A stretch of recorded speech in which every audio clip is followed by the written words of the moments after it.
ጤና ይስጥልን የከበረ ሰላምታችን በመላው ዓለም ሆናችሁ ቃል ስፖርት ዩቲዩብ ቻናላችንን ለምትከታተሉ ውድ አድማጮቻችን ሁሉ ይድረስ ብለናል። ከሀገር ቤት እስከ ባህር ማዶ የተለያዩ ስፖርታዊ ጥንቅሮችን የምታደምጡበት ዩቲዩብ ቻናላችን ጋር ቆይታ ስታደርጉ በርከት ያሉ ጥንቅሮችን ለዚህም ሰዓት ይዘንላችሁ መተናል። ውድ ቤተሰቦቻችን የአውሮፓ ትልቅ ክለቦች ጋር በተለይም ከዝውውር ጋር በተያያዘ በርካታ መረጃዎችን አግኝተናል። አንደኛው ማንቸስተር ዩናይትድ ነው። ከማቲያስ ኩና ጋር በተያያዘ አዲስ ያገኘነው ነገር አለ። በሩበን አሞሪም በተለየ መልኩ የተመረጠው ተጫዋች ነው። በነገራችን ላይ ከሌሎች የማንቸስተር ዩናይትድ ዝውውሮች ጋር በተያያዘ የራሽፎርድ ምላሽ ታውቋል። ብሩኖ ፈርናንዴዝን እናነሳለን። ዩናይትዶች 2012 ላይ ያጡትን እጅግ በጣም ምርጡን ተጫዋች እንነግራችኋለን። በርካታ ዩናይትዳውያን እንደሚቆጩበት ምንም ጥርጥር የለውም። በማንቸስተር ዩናይትድ በኩል ግን በርካታ መረጃዎች ዛሬም እንደተጠበቁ ናቸው። አርሰናል ቤት እንሄዳለን። የዊሊያም ሳሊባ ነገር ትንሽ አሳሳቢ ሆኗል። ጉዳዩን እናጠረዋለን። ከዛ በተጨማሪ የዙቤሜንዲን ዝውውር በተመለከተ አዲስ መረጃ አግኝተናል። የማይክል አርቴታን ጥሪ እናደርሳለን። ከቶማስ ፓርቴ ጋር ሲደረግ የነበረው ድርድር እንዴት ያለ ነበር የሚለውንም እንነግራችኋለን።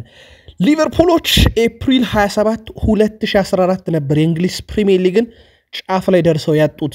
ኤፕሪል 27 2025 ግን ዋንጫውን የሚያረጋግጡበት ነው። ግጥምጥሞሹን እናነሳዋለን። ውድ ቤተሰቦቻችን 177 ሚሊዮን ዩሮ ወደ ካዝናቸው ስለሚያስጎብቡበትና እንደዚሁም 90 ሚኒትስ ከሊቨርፑል ጋር የተያዘ ለየት ያለ መረጃ ይዞ ወጥቷል።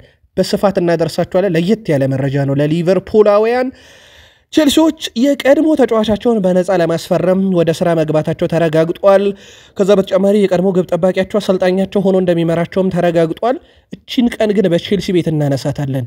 የምትረሳ ቀን አይደለችም የዛሬዋ ቀን። ቼልሲና እቺን ቀን ምን እንደሚያገናኛት ጠብቁን። ዛሬ እግር ኳስ ታማኙ ሰው ስንብት ቀን ነው። ውድ ቤተሰቦቻችን የማን ስንብትም እንደሆነ ታደምጡታላችሁ።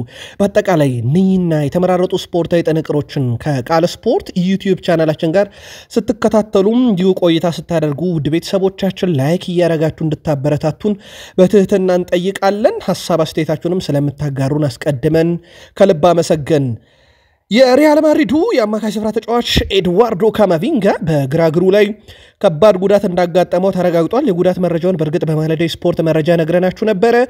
ካማቪንጋ ሪያል ማድሪድ ሄታፌን 1-0 ባሸነፈበት ጨዋታ ነበረ ጉዳት አጋጥሞ ተቀይሮ የወጣው። ይህንንም ተከትሎ ካማቪንጋ ከቀዳሜ ኮፓ ዴል ሬይ ፍጻሜ ጨዋታ ውድድር ውጪ ከመሆኑም በላይ እንዲሁም ከውድድር ዓመቱም በተጨማሪ ከውድድር ዓመቱ ውጭ ሆኗል። በሪያል ማድሪድ በኩል ኤድዋርዶ ካማቪንጋ ከቀጣይ ዓለም ክለቦች ዋንጫ ውድድር ውጭ ይሆናል የሚልም ፍራቻም ጭምር እንዳለ እየተዘገበ ነው። ዘንድሮ በዓለም የእግር ኳስ ታሪክ ውስጥ በርካታ የጉዳት ታሪኮችን የሰማንበት ነው። በተለይም ትልቆቹ ክለቦች በይበልጥ የተፈተኑበትን ጊዜ እያሳለፉ ይገኛሉ። ከጉዳት ጋር በተያያዘ ሪያል ማድሪዶች ከቪኒሺየስ ጁኒየር ጋር አሁንም ድርድር ላይ እንዳሉ ይታወቃል። የተሻለ የሚባል ድርድር በዚህ ሳምንት እንደነበረ አረጋግጠናል። አሁንም እስከ 2030 ኮንትራቱን የማራዘም እቅድ ነው በሪያል ማድሪድ በኩል ያለው። ነገር ግን እስከ መጨረሻው ድረስ ሄደው ጉዳዩ የማይሳካ ከሆነ እንደ ዘ አትሌቲክ ዘገባ ከሆነ ቀዳሚ ምርጫቸውም የማንቸስተር ሲቲውን ኤርሊንግ ብሮት ሃላንድን ወደ ቤርናቢዮ ማምጣት ነው ተብሏል። በሪያል ማድሪድ ሰዎች በኩልም ከውሳኔ ተደርሶበታል ነው የተባለው ኤርሊንግ ብሮት ሃላንድ ዝውውር። ነገር ግን የቪኒሺየስ ጁኒየር ቆይታ ላይ የተመረኮዘ እንደሚሆንም ዘ አትሌቲክ በመረጃው ይዞት ወጥቷል። ኬሊያን ምባፔም ባልተሰለፈባቸው ጨዋታዎች ሪያል ማድሪድ በላሊጋ በሻምፒዮንስ ሊግና ኮፓ ዴል ሬይ ሽንፈት የሚባል ነገር አልገጠመውም። እጅግ በጣም አነጋጋሪ መረጃ ነው። መረጃውን ከኦፕታ ላይ ነው ያገኘነው። 4 ድል አለው ሪያል ማድሪድ፣ 2 ናቸው ወጥቷል። 0 ሽንፈት አለው ማለት ነው። ጉዳት ላይ ይገኛል ተጫዋቹ እና በኮፓ ዴል ሬይ ጨዋታ ላይ ክለባችሁ ማድሪድን ወክሎ ቢሰለፍ ወይንስ ባይሰለፍ ይሻላችኋል? የማድሪድ ደጋፊዎች ከዚህ መረጃ ጋር አያይዛችሁ የግል መልካታችሁን አጋሩን። ሪያል ማድሪድም አጠቃላይ 3 ያለፉትን የላሊጋ ጨዋታዎች ድል አድርጓቸዋል። አላቬዝን 1-0፣ አትሌቲኮ ቤልባውን 1-0፣ ሄታፌን 1-0 ነው። ሪያል ማድሪድ ባለፉት 3 ጨዋታ በሙሉ 3 ነጥብ አግኝቶባቸዋል። ሁሉንም 3 ነጥብ ለማሳካት ግን ከአንድ በላይ ግብ አላስፈለገውም። በተጨማሪም ደግሞ ምንም ግብ አላስቆጠረም። ግን የ1-0 ድል አስተማማኝነቱ በጣም ከበድ የሚል ነው። ምክንያቱም የቅርብ ጊዜ እግር ኳስ ታሪኮች የ90 ደቂቃ በኋላ ድራማ የበዛባቸው እንደሆኑ ከነኚህ ድራማዎች ውስጥ ደግሞ አብዛኞቹ በሪያል ማድሪድም ጭምር የተፈጸሙ እንደነበረ አንዘነጋም። ሪያል ማድሪድ ቀጣይ ውድድር ዓመትን ከካርሎ አንቸሎቲ ጋር አይቀጥልም የሚለው ነገር በይበልጥ ከተነገረና አብዛኞቹም እንደዛ አትሌቲክም ያሉ ትልልቅ ሚዲያዎች ካረጋገጡት በኋላ አሁን ፍላጎታቸው የዣቪ አሎንሶን መምጣት መጠባበቅ እንደሆነ ይታወቃል። በፍሎሬንቲኖ ፔሬዝን በኩል ቁጥር 1 ምርጫቸው ነው። በባየር ሌቨርኩሰን በኩል በዚህ ጉዳይ መግለጫ እንደተሰጠ ሰሞኑን እኛም ማድረሳናችሁ ነበረ። ከዚህ ጋር በተያያዘ ዣቪ አሎንሶን የውል ማፍረሻ መክፈል ከፈለጉ 8 ሚሊዮን ዩሮ ይጠበቅባቸዋል። በዛሬው ዕለት ፋብሪዚዮ ሮማኖም ይሄን መረጃ ይዞት ወጥቷል። 8 ሚሊዮን ዩሮ ከባየር ሌቨርኩሰን ይህን አሰልጣኝ ለማምጣት የሚጠበቅባቸው ክፍያ ነው። አርቢ ላይፕዚግ የቴሪ ዳንኤል ሆነሪ ፈላጊ ሆነው ብቅ ብለዋል ተብሏል። በአሰልጣኝነት ላይ አዲስ አሰልጣኝ በማፈላለግ ላይ እንደሚገኙ ይታወቃል። በቦታው ላይ ሰሞኑን እንደውም ሴስክ ፋብሬጋስ ስሙን በስፋት ሰማን አይደለ? የኮሞን አሰልጣኝ የቀድሞ የአርሰናል የባርሴሎና እና የቼልሲ አማካይ ስፍራ ተጫዋች፣ ነገር ግን እዛው በክለቡ መቆየትን ምርጫው ካረገ በኋላ አርቢ ላይፕዚግ በኩል አማራጮችን ሲያዩ ቴሪ ዳንኤል ሆነሪም በዚህ ዝርዝር ውስጥ ተካቷል የተባለው እስካሁን በሩመር ደረጃ የወጣ መረጃ እንጂ ከቴሪ ዳንኤል ሆነሪም ከአርቢ ላይፕዚግም ይፋዊ ነገር እስካሁን አልተገኘም። ዩቬንቱሶች በበርካታ የአውሮፓ ክለብ የሚፈለገውን ጆርጅ ሱዳኮቭን ለማስፈረም ከፍተኛ ስራ እየሰሩ ነው ተብሏል። የሻካታር ዶኔስኩን አስደናቂ ተጫዋች የገላቸው ለማድረግ በርካታ የፕሪሚየር ሊግ ክለቦች ፍላጎት ቢኖራቸውም እንደ ቤን ጃኮብስ ዘገባ ከሆነ ጆርጅ ሱዳኮቭ የዩቬንቱስ ቁጥር 1 ኢላማ ሆኗል። ዩቬንቱሶችም እዚህ ዝውውር ላይ እየሰሩበት እንደሆነ ነው መረጃዎች እየወጡ የሚገኙት። ውድ ቤተሰቦቻችን ቃል ስፖርት ዩቲዩብ ቻናላችን ላይ ትገኛላችሁ። ከሀገር ቤት እስከ ባህር ማዶ የተመራረጡ ስፖርታዊ ጥንቅሮችን እያደረስናችሁ እንገኛለን። ከተወዳዱ የእንግሊዝ ፕሪሚየር ሊግ ብቻ ወዳገኘናቸው ዕለታዊ መረጃዎቻችን ደግሞ እንሻገር። በድጋሚ ላይክ፣ ሰብስክራይብ፣ ሼር እያደረጋችሁ ከኛ ጋር እንድትቆዩ በትህትና ጋበዝን። ዲያን ሁይሰን እስካሁኗ ሰዓት ድረስ ከውሳኔ እንዳልደረሰ ታማኙ የዜና ምንጭ ፋብሪዚዮ ሮማኖ አረጋግጧል። 50 ሚሊዮን ዩሮ የውል ማፍረሻ በበርንማውዝ በኩል እዚህ ተጫዋች ላይ እንደተቀመጠ ይታወቃል። ነገር ግን ተጫዋቹ ቀጣይ ክረምት ክለቡን ለቆ ወደ ትልቅ የአውሮፓ ክለቦች የመሄድ ፍላጎት አለው ቢባልም እስካሁን ድረስ ግን ተጫዋቹ ከውሳኔ አልደረሰም። በፕሪሚየር ሊግ ብቻ ቼልሲ፣ ሊቨርፑል፣ አርሰናል በዋነኝነት የተጫዋቹ ፈላጊ ሲሆኑ በአውሮፓ ደግሞ ከሪያል ማድሪድም ጋር ጭምር ስሙ እየተያዘ እንደሆነ ይታወቃል። ኦሊቨር ግላስነር የክሪስታል ፓላስ አሰልጣኝ ሆነው ስራቸውን ከጀመሩበት ቀን አንስቶም በክሪስታል ፓላስ ተጫዋቾች ላይ ትልልቅ የሚባሉ ለውጦችን አይተናል። እንደውም ሰሞኑን በመረጃችን እንደ ኦሊሴ ያለን ተጫዋች ለባየር ሙኒክ እስከ መታጨት ያደረሰ ሚና ነበራቸው እኚህ አሰልጣኝ። አሁን ደግሞ ሌላ ተጫዋች እጩ አድርገዋል ለአውሮፓ እግር ኳስ። እሳቸው ኦሊቨር ግላስነር ማለት ነው ፓላስን ካሰለጠኑ በኋላ አሌክሳንደር ኢሳክ 32 ግቦች አስቆጥሯል። ኤርሊንግ ብሮት ሃላንድ 31 የፕሪሚየር ሊግ ግቦች፣ 30 የፕሪሚየር ሊግ ግብ አለው። ከዛ አራተኛው ከፍተኛ ግብ አስቆጣሪ እሳቸው አሰልጣኝ ከሆኑ በኋላ ዣን ፌሊፔ ማቴታ ነው። 27 ግቦችን አስቆጥሯል። ይህ ተጫዋች ከአንድ የትልቅ የፕሪሚየር ሊግ ክለብ ጋር ስሙ እየተያዘ ነው፣ እንመለስበታለን። ግን የኦሊቨር ግላስነር ወደ ፓላስ መምጣት እንደ ቡድኑን አሻሽሎታል። በተለየ መንገድ ደግሞ ተጫዋቾች አቅማቸውን አውጥተው እንዲያሳዩ አድርጓል። ለዚህም የኦሊሴን ጠቀስን፣ ብሪቼ ኢዜ ሌላኛው ማሳያ ነው። አሁን ደግሞ ዣን ፌሊፔ ማቴታ በተመሳሳይ ዣን ፌሊፔ ማቴታም 10 የፕሪሚየር ሊግ ግቦችን በፈረንጆቹ አዲስ ዓመት ከገባበት 2025 ጀምሮ አስቆጥሯል። አንድም የፕሪሚየር ሊግ ተጫዋች በእነኚህ ወራቶች ውስጥ ማለት ነው ኦልሞስት ወደ 4 ወር ገደማ 10 ግብ ያስቆጠረ የፕሪሚየር ሊግ ተጫዋች አናገኝም። ይህንን የሚያደርገው ዣን ፌሊፔ ማቴታ ብቻ ነው። ዛሬ በእግር ኳስ ታሪክ ሁልጊዜም ሌስተር ሲቲ ስንል የማንረሳው ሰው ከሌስተር ሲቲ ጋር እንደሚለያይ ይፋ ተደርጓል። በተለይም 2015-16 የውድድር ዘመን የተለየ ዓመት ነበረ። በፕሪሚየር ሊጉ ያልተጠበቀው ሌስተር ሲቲ ሻምፒዮን ሲሆን በርካታ ከዋክብቶችም ከቡድን ውስጥ ተመልክተናል። አንደኛው ጄሚ ቫርዲ ነበረ። ታሪካዊ ሌስተር ሲቲ የፊት ወሰር ተጫዋች ጄሚ ቫርዲ ከበርካታ ዓመታት በኋላ ከክለቡ ጋር በውድድር ዓመቱ መጨረሻ እንደሚለያይ ክለቡ አሳውቋል። የ38 ዓመቱ አጥቂ ጄሚ ቫርዲም የክለቡ ከፍተኛ ግብ አስቆጣሪ ሲሆን በ496 ጨዋታ 198 ግቦችን ለክለቡ አስቆጥሯል። ከውሳኔው በኋላ መልእክታቸውን ያጋሩት የክለቡ ሊቀመንበር ጄሚ ቫርዲ ልዩ ተጫዋች ሲሉ አሞካሽተውታል። ከተጫዋቾች በላይም የተለየ ግለሰብ ነው። በሌስተር ሲቲ ክለብ የተለየም ቦታ አለው። ክለቡ ለቫርዲና ለቤተሰቡ ሁሌም ክፍት ነው ብለዋል ሊቀመንበሩ። ጄሚ ቫርዲ ክለቡ በሻምፒዮንሺፕ በነበረበት ወቅት 13 ዓመታት በፊት ነበረ መቀላቀል የቻለው። ጄሚ ቫርዲ በክለብ የነበረው ቆይታም በፕሪሚየር ሊግ ኤፍኤ ካፕ ኮሚሽን እና የኮከብ ግብ አግቢ ሽልማትን በሙሉ ጠራርጎ የሚወሰደበት ነበረ። ጄሚ ቫርዲን በቁጥር እንግለጸው ውድ ቤተሰቦቻችን 496 ጨዋታ 198 ግብ 69 አሲስት። በስኬት ደረጃ አንድ የፕሪሚየር ሊግ ዋንጫ፣ አንድ የኮሚኒቲ ሺልድ ዋንጫ፣ አንድ የኤፍኤ ካፕ ዋንጫ። በግል ክብር ደረጃ አንድ ጊዜ ፕሪሚየር ሊግ የወርቅ ጫማ አሸናፊ፣ አንድ ጊዜ ፕሪሚየር ሊጉ የዓመቱ ምርጥ ተጫዋች፣ አንድ ጊዜ ፕሪሚየር ሊጉ ምርጥ ጎል፣ 4 ጊዜ የፕሪሚየር ሊጉ የወሩ ምርጥ ተጫዋች የተባለ ነው። በዓለም ድንቃ ድንቅ መዝገብ ላይም የጄሚ ቫርዲን ስም እናገኛለን። ውድ ቤተሰቦቻችን ጄሚ ቫርዲ በፕሪሚየር ሊግ ታሪክ ረጅሙን ጎል የማስቆጠር ሪከርድ ያለው ተጫዋች ነው። በ11 ተከታታይ ፕሪሚየር ሊግ ጨዋታ ገባ አስቆጥሮ። የሚገርመው ነገር ይህ ሪከርድ አንድም ተጫዋች ሊሰብረው አለመቻሉ ነው።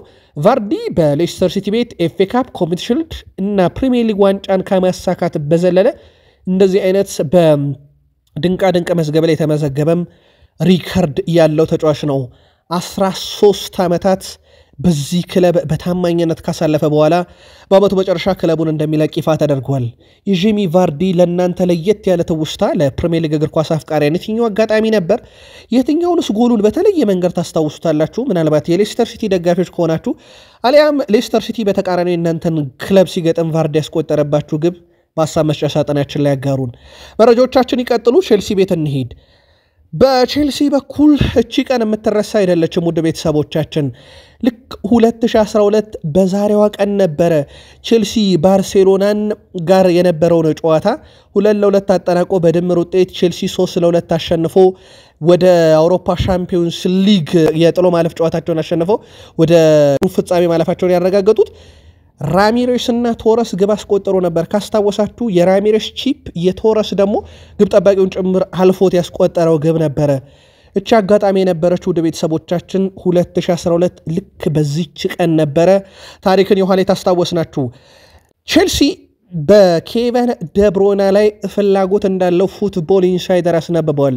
በነገራችን ላይ ይህ ተጫዋች ከዚህ ቀደም ለቼልሲ ተጫውቶ እንደነበረ እና ያው በወቅቱ ገና ታዳጊ ተጫዋች ስለነበረ ከከዋክብቶች ጋር መፎካከርና ቦታውን ማስጠበቅ አልቻለም ነበረ። ታዲያ በዛን ሰዓት ላይ የነበረው ምርጫ ክለቡን መልቀቅ ነበረ። አሁን ግን ኬቨን ደብሮይና በአውሮፓ ውስጥ ስመጥሩ ተጫዋች ነው። ከሲቲ ስኬትም ጀርባ እናነሰዋለን። ኬቨን ደብሮይናን በተመለከተ ታዲያ አሁን ላይ ቼልሲዎች በነፃ ለማስፈረም ፍላጎት ያላቸው ሲሆን አስቶን ቪላ አስቀድሞ ንግግር እንደጀመረ ይታወቃል። ተጫዋቹ ደግሞ በፕሪሚየር ሊግ እዚሁ መቆየት ፈልጋለሁ ማለቱ የፕሪሚየር ሊግ ክለቦችን በደንብ ያነሳሳው ጉዳይ ነው። ይሄን ተጫዋች ኮንትራክትም ለማግኘት ኤንዞ ማሬስካ በ3 ቢጫ ካርዶች ምክንያት ከኤቨርተን ጋር የሚያደርጉት ጨዋታ እንደማይመሩት በጨዋታው በፉልሃም ጨዋታ ዕለት ነግረናችሁ ነበረ።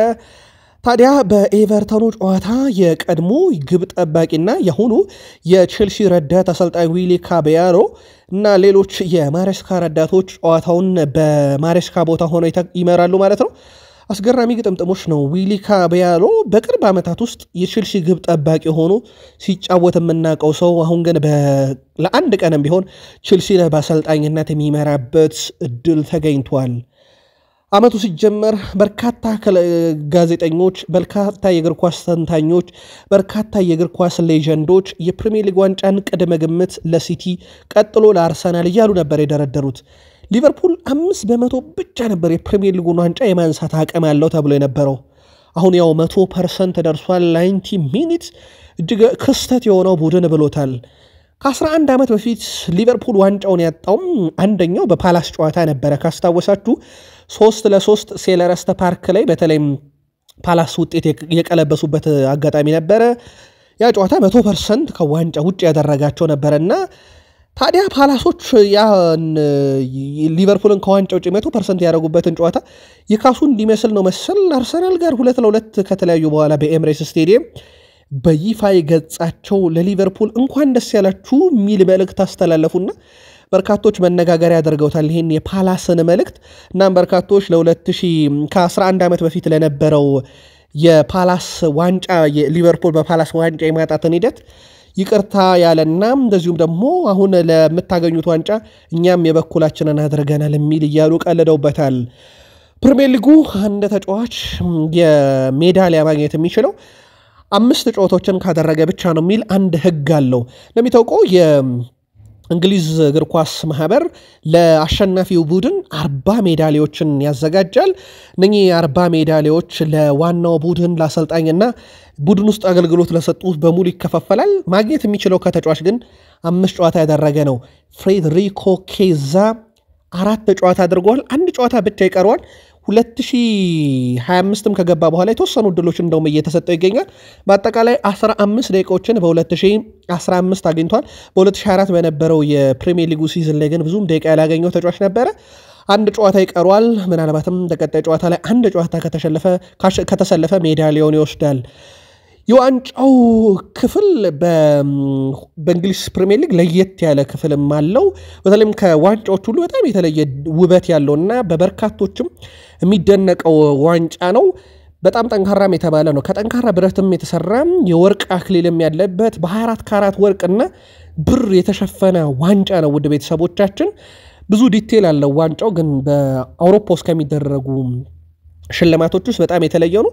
ቁመቱ 104 ሴንቲሜትር ሲሆን የጎን ስፋቱ ደግሞ 61 ሴንቲሜትር ነው። ይህን የፕሪሚየር ሊግ ዋንጫ ነው ሊቨርፑል ለ20ኛ ጊዜ የሚቀናጀው።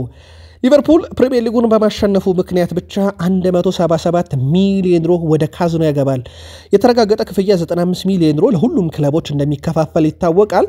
ለአሸናፊ ክለብ ግን የተለየ ጭማሪዎች፣ የቲቪ መብት፣ ዓለም አቀፍ የቲቪ ሽያጭን ጨምሮ ሊቨርፑል ከ177 ሚሊዮን ዩሮ በላይ ወደ ካዝናቸው ያስገባሉ። ይህ ራሱም በቀጣይ ክረምት ላይ ለሚያደርጉት ዝውውር ትልቅ ግባት ይሆናቸዋል። ምንም ጥያቄ የለውም። ስሎት በዘንድሮ ሊቨርፑል ከተደነቃችሁ ቀጣዩን ደግሞ ታዩታላችሁ ማለታቸው ሚዘነጋ አይደለም።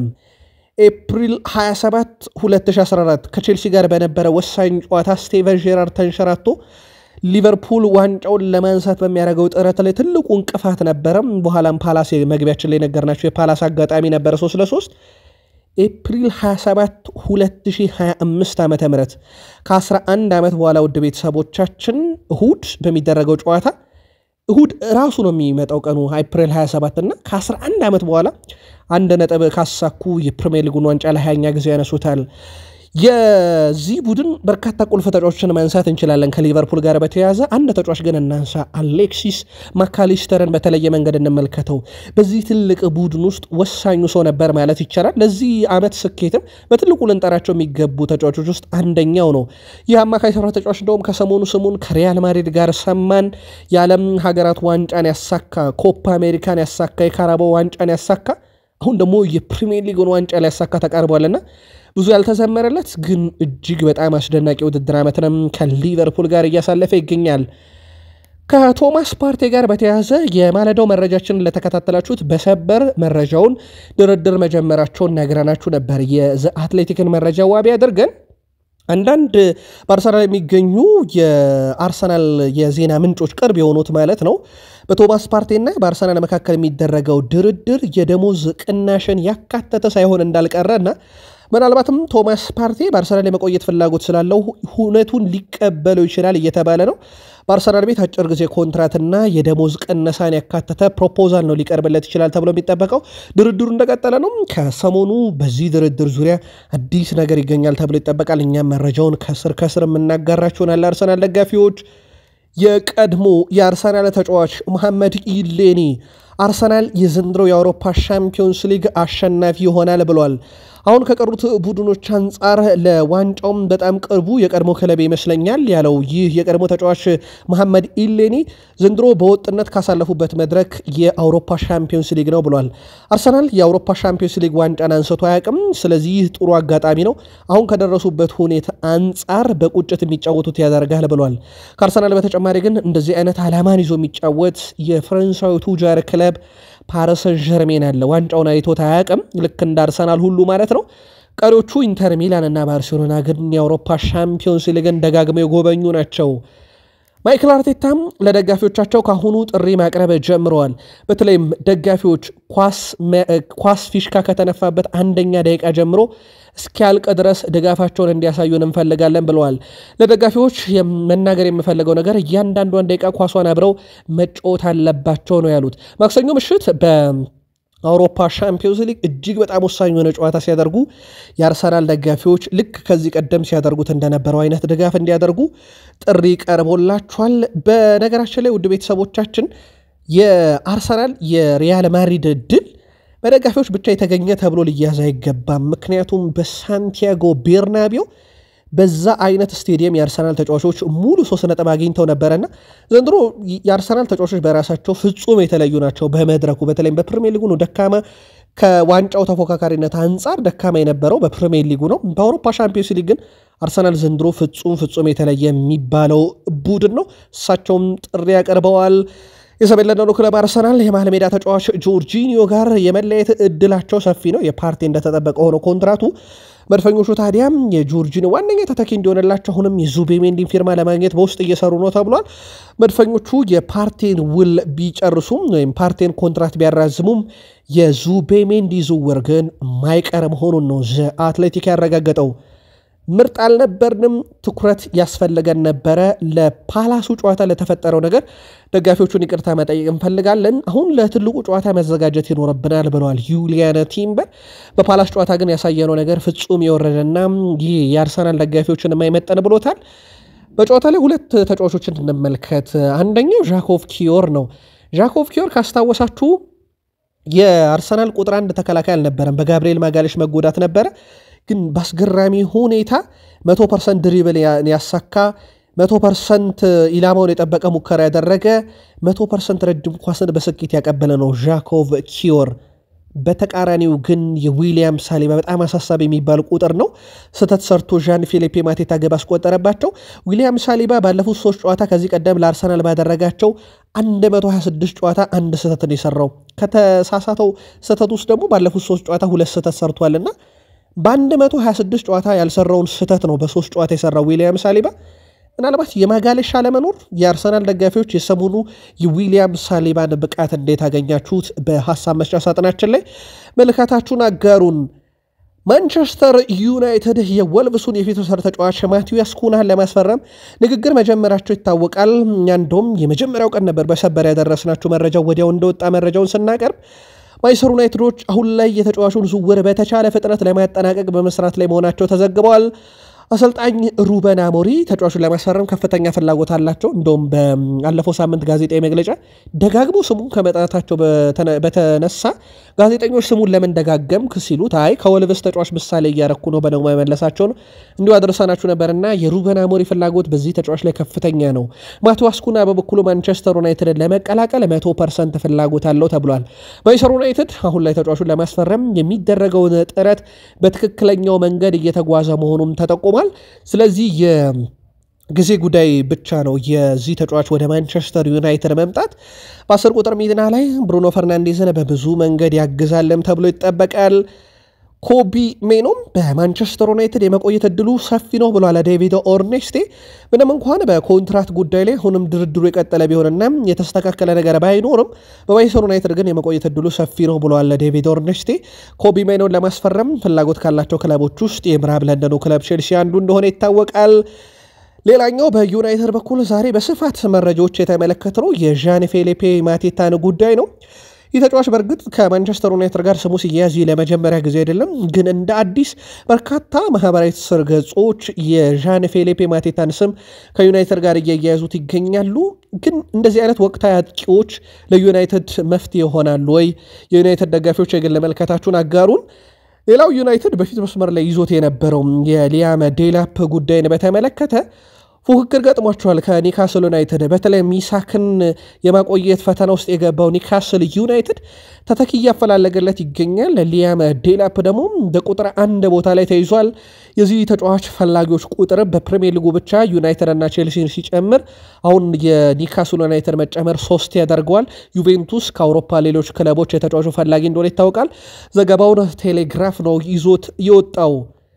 ዩናይትድ ቪክተር ኦስሜን ዝውውር ላይ ውድ ቤተሰቦቻችን ስራዎችን 100% አቁሟል። በቪክተር ኦስሜን ላይ የተወሰነ ፍላጎት እንዳለው ሲነገር የነበረውና በሌጀንዶች በተለይም እንደ ዲሚትሪ ቤርባቶቭ ባሉ ሌጀንዶች ጭምር ቪክተር ኦስሜን ወደ ዩናይትድ ይምጣ የሚል ትልቅ መረጃን በማህበራዊ ትስስር ገጾች ላይ ስንመለከት ነበር ከሰሞኑ። ዲሚትሪ ቤርባቶቭም እንደ ምክንያት ያነሳው ነገር ቢኖርም ማንቸስተር ዩናይትድ ግን እዚህ ዝውውር ላይ 100% እየሰራ እንዳልሆነና ማንቸስተር ዩናይትድ እዚህ ዝውውር ላይ ምንም አይነት እንቅስቃሴም ከዚህ በኋላ እንደማያደርግ ፋብሪዞ ሮማኖ አረጋግጧል። ስለዚህ የማንቸስተር ዩናይትድ 9 ቁጥር ቦታ በቪክተር ኦስሜን የሚሸፈን እንዳልሆነ ተረጋግጧል። 2012 ውድ ቤተሰቦቻችን ይህ ጊዜ ፍጹም የተለየ ነው ለዩናይትድ። ከ13 ዓመት በፊት ኤዲን ሃዛርድን ሊያስፈርም ዩናይትድ ሁሉን ነገር ጨርሶ በአንድ ጉዳይ ነው ሃዛርድን ያላስፈረመው። ከዛ በኋላ ወደ ቼልሲ መጣ። ቼልሲ ከመጣ በኋላ ሃዛርድ ለቼልሲ ምን እንዳደረገ ይታወቃልና ምናልባት ለዩናይትዶች ይሄ የሽግግር ጊዜ ነበረ። በወቅቱ ካስታወሳችሁ ከፈርጉሰን ወደ ዴቪድ ሞይስ የሽግግር ጊዜ ነበርና ምናልባት ያ ተጫዋች መጥቶ ቢሆን ኖሮ በዛ በቃት በዩናይትድ የወቅቱ የቡድን መንፈስ ጥንካሬ ሃዛርድ ለዩናይትድ ምን አይነት ጥቅም ይሰጣል የሚለውን እንተውና ከቼልሲ አንፃር መረጃውን ግን እናደርሳችሁ። 2012 ላይ ነበረ ኤዲን ሃዛርድን ከሊል ለማስፈረም ከሊል ጋር በክፍያ ሁኔታ ተስማማ ማንቸስተር ዩናይትድ። ኤዲን ሃዛርድንም በግል ጥቅም ጉዳይ ተስማማ። አሁን የቀራቸው ነገር የኤጀንት ክፍያ ነበረ። ኤጀንቱ የጠየቀው ክፍያ ውድ ነው በሚል ማንቸስተር ዩናይትድ የኤዲን ሃዛርድን ዝውውር በወቅቱ የተወበት አጋጣሚ ነበረ። ኤዲን ሃዛርድ ቢፈርም ዩናይትድ ከዚህ የተለየ ጊዜን ያሳልፍ ነበር ወይ? የእናንተን መልከታ አጋሩን። ከዛ በኋላ ግን ማንቸስተር ዩናይትድ አንድ ዝውውር ላይ ሰሩትን ስህተት እናደርሳችሁ። የአንድሬ ኦናና የቅርብ ጊዜ ትውስታችን ነው። የኢንተር ሚላኑ ፕሬዚዳንት ጊዩሴ ማሮታ ናቸው ይህን ሚስጥር ይፋ ያደረጉት። ማንቸስተር ዩናይትድ ለኦናና ጥያቄ ሲያቀርብልን የጠበቅነው 14 ሚሊዮን ፓውንድ አካባቢ ዩናይትድ ያቀርብልናል የሚል ነበረ። እኛም ትንሽ ተደራድረን እስከ 14 ሚሊዮን ፓውንድ ካቀረቡልንም ለመሸጥ ዝግጁ ነበርን ብለው ሚስጥር አውጥተዋል። ታዲያ ማንቸስተር ዩናይትድ በመጀመሪያ ዙር ጥያቄ 21 ሚሊዮን ፓውንድ አቀረቡልን። እኔ ደግሞ እንደ ቀልድ 51 ሚሊዮን ፓውንድ ይከፈላልኩኝ እንጂ እኛ 14 ሚሊዮን ፓውንድ በቂያችን ነበር ይላል። ዩናይትዶች አይናቸውን ሳያሹ ክፍያውን ፈጸሙልን። እኛም ደግሞ ያን ሶመረን 5 ሚሊዮን ፓውንድ ብቻ በማስፈረም 46 ሚሊዮን ፓውንድ አተረፈን ይላሉ። በወቅቱ የክለቡ አመራሮች በሙሉ ሎተሪ የደረሰን ያህል ደንግጠው ነበረ ይላሉ። ማንቸስተር ዩናይትድ በአንድሬ ኦናና ላይ እንደዚህ አይነት ስህተት ነው የፈጸመው። ውድ ቤተሰቦቻችን እናንተ የግል መልከታችሁን በዩናይትድ የዝውውር ፖሊሲ በእርግጥ ይሄ በራክሊፍ ዘመን ቢሆን የሚደረግ ነው ተብሎ አይታሰብም፣ ግን የእናንተን የግል መልከታ አጋሩን። ብሩኖ ፈርናንዴስ ለማንቸስተር ዩናይትድ ባለፈው ክረምት ላይ 3 ውድ የዝውውር ጥያቄዎች ከሳውዲ ቀርቦለት 3ቱንም ውድቅ አደረገ። ከዛ ለዩናይትድ ፊርማውን ፈረመ ባለፈው ክረምት። የአመቱ መጠናቀቂያ 5 ጨዋታዎች ላይ ይቀረናል ወይም ደርሰናል። 18 ግብ 17 አሲስት እስከዚህ ሰዓት ድረስ ለዩናይትድ አበርክቷል። ዩናይትድ በወቅቱ ብሩኖን አጥቶት ቢሆን ኖሮ 18 ግብና 17 አሲስቶችን ያጣ ነበር እንደማለት ነው። ይሄን ከደመርነው ደግሞ ኦልሞስት ወደ 35 የሚጠጉ የግብ አስተዋጽኦን ብቻ አበርክቷል። ማርከስ ራሽፈርድ በአመቱ መጨረሻ ማንቸስተር ዩናይትድን 100% የመልቀቅ ፍላጎት እንዳለው ስካይ ስፖርትስ አረጋግጧል። የተጫዋቹ ዋነኛ ፍላጎት ከማንቸስተር ዩናይትድ ውጪ ነው ብሏል መረጃው። ታማኝ የዜና ምንጮችም አረጋግጠዋል። በእርግጥ ዩናይትዶች ራሳቸው ተጫዋቹን መልሶ የማጫወት ፍላጎት የላቸውም። ከዛ ይልቅ ማንቸስተር ዩናይትድ ቤት ዋነኛ እቅዳቸው በራሽፈርድ ጭምር አንቶኒን ጨምሮ ማለት ነው ትልቅ ገንዘብ አግኝቶ ትልቅ ተጫዋችን ማምጣት እንደሆነ ይታወቃል። አንድ ዝውውር ግን ዩናይትዶች ምናልባት ከዘነጋችሁት እናስታውሳችሁ። የማንቸስተር ዩናይትድ በዝውውር ላይ ሲሰራባቸው ከነበረው አንደኛው ነገር የ18 ዓመቱን የክንፍ ተከላካይ ዲያጎ ሊዮንን ማምጣት ነበረ። ተሳክቶለት ካስታወሳችሁ በጥር የተጫዋቹ ዝውውር ይህን ተጫዋች አስፈርሞታል። ማንቸስተር ዩናይትድ ዲያጎ ሊዮን የሚባል አንድ ተጫዋች በውሰት ሰጥቶ ነው ይህን ተጫዋች በርካቶች ታስታውሳላችሁ። ገና 18 ዓመቱን በአመቱ መጨረሻ ማንቸስተር ዩናይትድንም እንደዚሁ የሚቀላቀል ይሆናል። ቃል ስፖርት ዩቲዩብ ቻናላችን ላይ ነበራችሁ በርካታ መረጃዎችን ለእናንተ ወደ አድማጮቻችን መርጠን አሰናድተን ያቀረብንላችሁ። ከወደዳችሁ ላይክ አድርጉን፣ አበረታቱን። ሀሳብ አስተያየት ይጨመር ይቀንስ የምትሉትን አጋሩን። ወደ ቤተሰቦቻችን ከጥቂት ደቂቃዎች በኋላ ቃል ስፖርት ዩቲዩብ ቻናላችን መረጃዎችን ጨምረን ይዘንላችሁ እንመጣለን። እንደ ሁልጊዜው ላደረጋችሁልን ድጋፍ ለሁሉም ነገር ምስጋናችን ከልብ ነው። በቀጣይ ስፖርት የመረጃ ክፍለ ጊዜም ይካተት የምትሉትን ነገር ካለ በሐሳብ መስጫ ሳጥናችን ላይ እንደዚሁ ልታጋሩን ትችላላችሁ። የአሁኑን ስፖርታዊ ጥንቅር ፍጻሜውን እዚህ ጋር እናድርግ። መልካም ጊዜ